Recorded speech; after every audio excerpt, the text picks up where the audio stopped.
Bonjour, écoutez, j'en profite ainsi que Benjamin pour vous souhaiter une très belle année 2019, plein de bonheur à vous. On recommence l'année avec son exposition Curiosity et Benjamin va nous présenter aujourd'hui la couverture qu'il a réalisée pour le artbook Curiosity.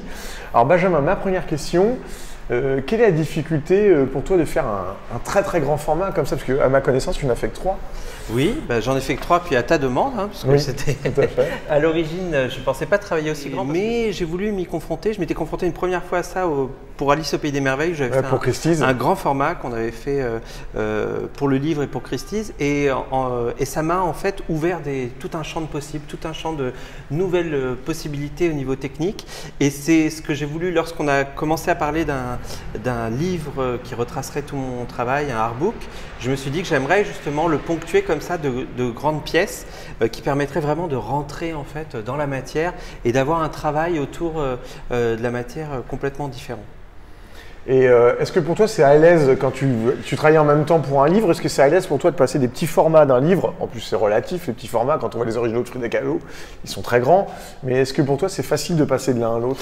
En fait c'est pas du tout la même dynamique. Une image comme ça, elle se travaille sur, ça se compte pas en semaines, ça se compte en mois en fait. Donc sur un mois et demi, 2 mois, ça va dépendre. En fait elle va rester comme ça longtemps, elle va monter petit à petit, et pendant ce temps je fais aussi d'autres images parce que sinon on s'épuise. Donc en fait il y a plusieurs dessins en même temps, et c'est vrai que en revanche ce qui est intéressant, c'est que ça te permet de travailler vraiment autrement. Ça permet de travailler sur vraiment un sentiment et un mouvement en fait qui est créé par la touche. Il y a vraiment un travail en fait ici là de jeu de brosse très vif, et quelque chose de beaucoup plus délicat, et avec des détails qu'on ne peut voir que si on s'approche très près sur le visage ou sur certains pelages des animaux. Et c'est vraiment en fait cette variété de touches, d'émotions que je voulais rendre, et qui est quasi impossible à rendre quand on est en tout petit. En fait. Et là,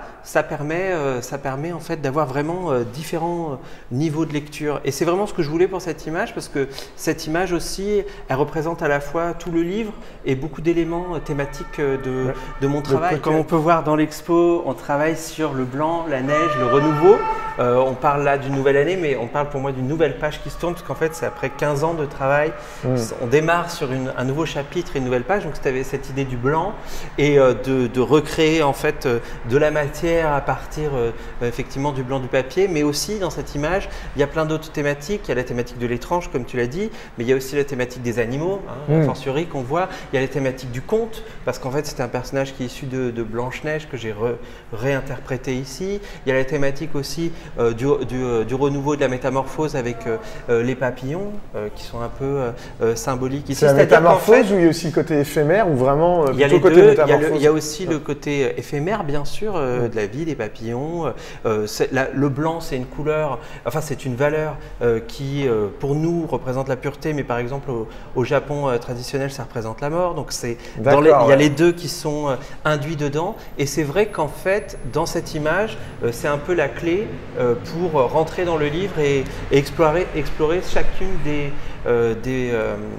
thématiques en fait qui jalonnent le bouquin, et qui sont en fait contenues à l'intérieur de cette image. Et pour toi Benjamin, c'est pas une difficulté supplémentaire quand tu dois construire cette image, parce que je sais que tu es le titre de l'éditeur, et est-ce que tu conçois comme ça l'image ou à la base? Alors pour le coup, quand j'ai fait cette image là, je ne l'ai pas conçu en me disant je vais mettre le titre ici ou ailleurs. D'ailleurs je l'ai pas mis, enfin il a beaucoup bougé en fait dans la maquette. Là je travaillais sur une image, et pour une fois justement, à la différence d'une image pour un livre, c'était avant tout une image qui était faite pour être exposée et être posée comme ça sur un mur, et peut-être chez quelqu'un.